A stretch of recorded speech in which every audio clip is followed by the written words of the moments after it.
On one hand, we are setting up a huge medical research fund to massively increase medical research. How is this coherent policy when we have significant cuts to CSIRO, DSTO, ANSTO, the Australian Research Council and the Australian Institute of Marine Science?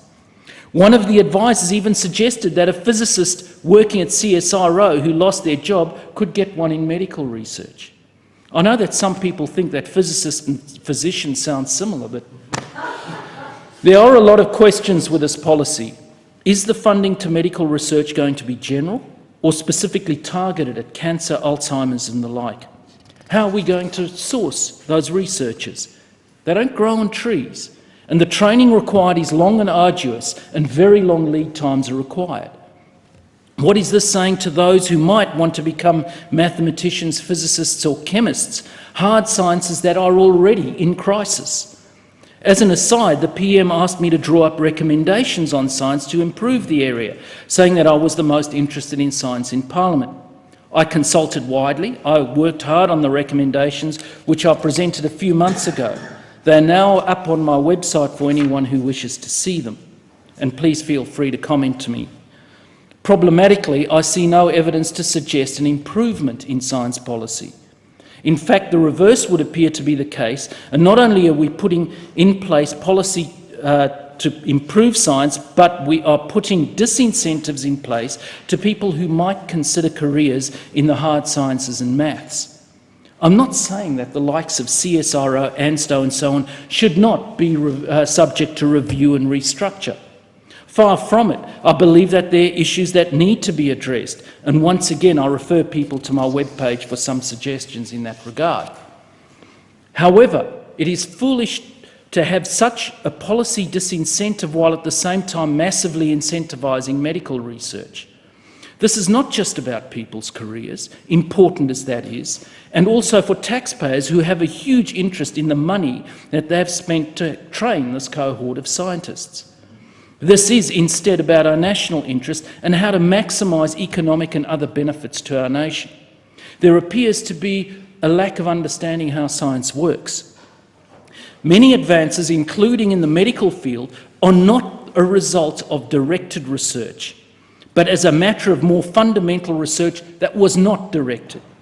Think of some of these advances. X-rays and CAT scans and radiotherapy for cancer came from fundamental physics looking at atomic structure.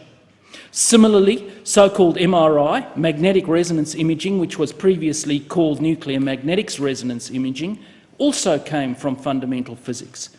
PET scans that resulted from fundamental work on antimatter. These were not the result of some effort coordinated by government to achieve a specific breakthrough. They are the result of work driven by the quest for knowledge and understanding that had fortuitous benefits. Consider that 1/3 of the world's economy is based on the work of what some would consider obscure physicists, mainly German, in the first quarter of the 20th century, nearly a century ago. Here I'm talking about quantum physics and solid-state electronics that resulted due to fundamental insights. Consider 19th century physicist Michael Faraday, when asked by then Chancellor of the Exchequer William Gladstone what the value electricity had, and he replied, "Why, sir, there's every possibility that you will soon be able to tax it." Consider Albert Einstein in 1916, who rushed back to his wife, also a physicist, saying, "I've seen a beautiful light," talking about what is known as population inversion in electron energy levels. Very esoteric. That resulted in the first laser in 1960, which at the time critics referred to as a solution looking for a problem. Now, of course, lasers are ubiquitous in Blu-rays, DVDs, CDs, and even communications, where lasers are used in fibre optics for communications. Consider general and special relativity, without which an accurate GPS system would be impossible. How could Einstein have known these applications at the time? How could a government have directed research to that end? Indeed, you need look no further than Australia, where Wi-Fi came about as a result of radio astronomy research. It came about as a result of a failed experiment into finding atomic-sized mini black holes. Herein lies the problem. with the way that scientific research is being viewed and funded? Where is the coherent, coordinated approach to science policy? Herein lies the problem with not having a dedicated science minister. I've been quiet on the lack of a science minister since I first criticised it when the ministry was first announced, the first time we've had no science minister since 1931. I'm bitterly disappointed that my fears have come to pass. This is a critical portfolio, and as I stated at the time, the issue was not necessarily one of a lack of coverage by the ministers responsible for various parts of the portfolio, but the fact that there was a lack of coordination, a lack of a single chain of command, a lack of a clear line of communication that not only within government but among those working in science. Not a single G8 nation lacks a dedicated science minister, and this bodes ill for our future. Okay, Senator, your colleague Dennis Jensen, Liberal MP, has criticised the government's approach to science research in the budget, criticising cuts to the CSIRO, to the Australian Research Council, asking where is the coherent, coordinated approach to science policy? I mean, the government doesn't have a science minister. It's leaving itself open to criticism on this front, isn't it? Well, look, Dennis has his views, and Dennis has always been a very outspoken member of the Liberal Party, and he often disagrees with the Liberal Party. And I can understand why people get concerned when there are cuts in various areas. We all get concerned when we look at a particular area and say, look, there's less spending here. All of these are worthy programs, but what we have are very difficult budgetary circumstances that we're responding to. So it's well and good for people to say, well, we shouldn't cut here or we shouldn't cut there, but the reality is that there are savings to be found in all areas of government expenditure. Science is one of those.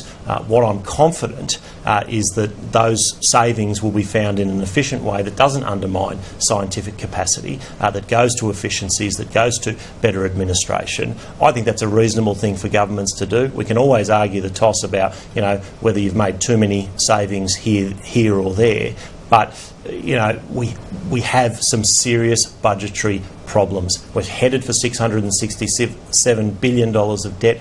We don't want to get there. The Coalition's committed to paying down debt, to better managing our finances, and within that there are all sorts of difficult decisions. Michelle Rowland?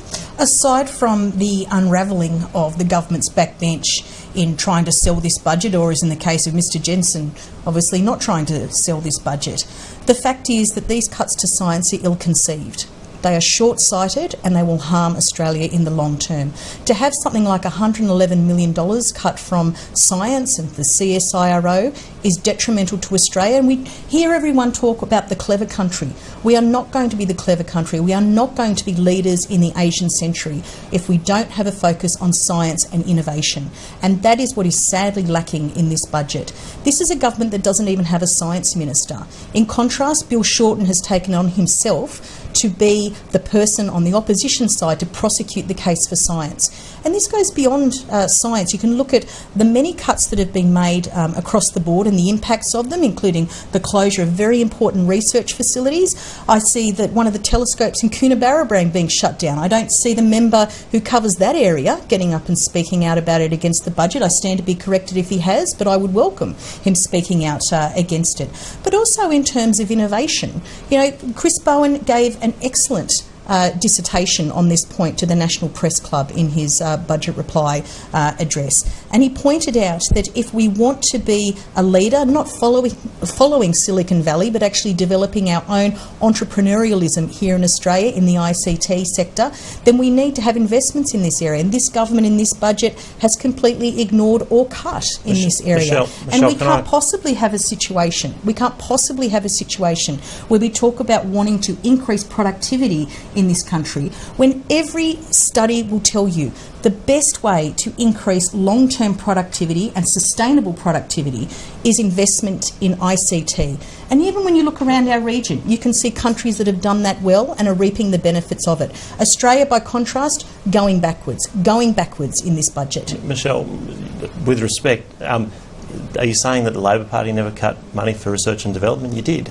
With respect, I'm saying this is your budget, and so if you can't go out and sell it to your constituents... So let me finish. So you've just given a long speech on how you should never ever cut science, but we saw cuts under the former government. And in fact, when we look at CSIRO and other cuts, some of those cuts started under the former government. So I don't think it's fair to say, oh, the coalition's just cutting and the Labor Party would always only expand funding on research and development. That's not the case. There are budget limitations. Even your government realised that from time to time and made cuts. Now, some of those cuts we agreed with, some we didn't. You cut back on areas of research and development. So we want to get a better balance. And things like a medical endowment fund of $20 billion is a massive increase in research and development. So that's got to be a positive. Surely that's something you would welcome. And so don't pretend that the Labor Party never made cuts in these areas, that in fact in the CSIRO and various areas there were efficiencies that made cuts or savings. So, this happens under both governments, let's be fair. Senator, can I ask you, the $20 billion medical research fund, endowment fund that's proposed in the budget, would that go ahead if the Medicare co-payment is knocked over in the Senate or the government doesn't go ahead with it? Well, it's got to be funded, and what we've said is it'll be funded from a co-payment. I visited the John Curtin Medical School here in Canberra recently, and they are very excited about the prospect of significant increases in medical research. But you really can't guarantee it unless the co-payment goes through the Senate, and that's looking, fairly dicey. Let's wait and see. Clearly, we have to fund it. There's no magic money pudding. Unlike the former government, we can't just come up with ideas without being able to fund them. So if you're going to have a $20 billion medical research endowment fund, which I think would be a wonderful thing, you do have to fund it. And we've said we'll fund that through a co-payment for GPs, something which someone like the Shadow Assistant Treasurer Andrew Lee has argued for in the past, something that Bob Hawke argued for in the past.